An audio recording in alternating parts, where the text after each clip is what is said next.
So what exactly is this dark side of the internet?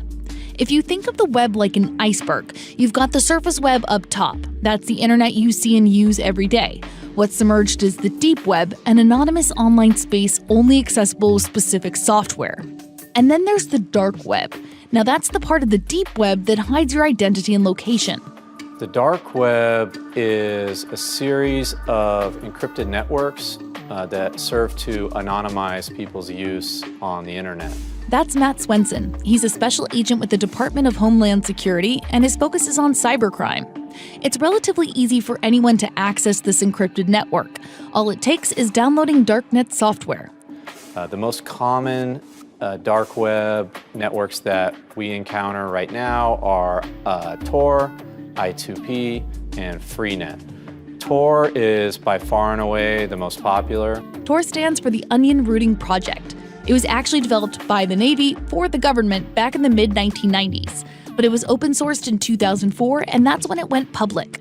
It's now the dark web browser that the vast majority of people use. Tor allows a person to surf the internet anonymously so that their web traffic is basically encrypted, and when they view the web, the encrypted traffic won't be attributed to them or their location.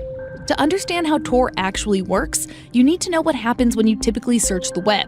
Think of your IP address as an online identity. Any device you use to connect to the internet has one. So anytime you visit a website, you can be traced back to your exact location thanks to that IP address.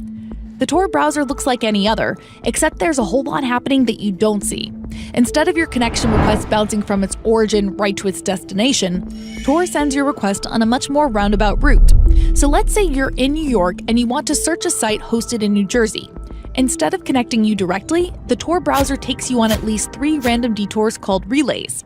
So your request could go from New York to South Africa, from South Africa to Hong Kong, and then from Hong Kong to New Jersey.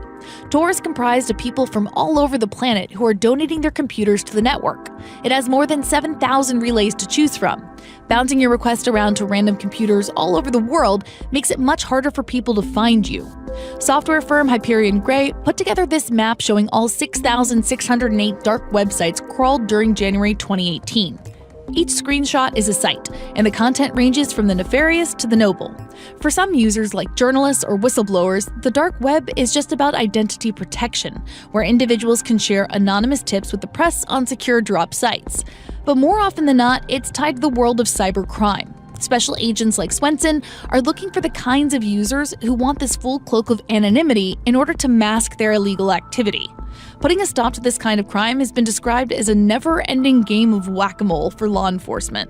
But even with the odds seemingly stacked against them, the anonymity of the dark web can sometimes play to the law's advantage. No ID and no location means you never really know who you're talking to.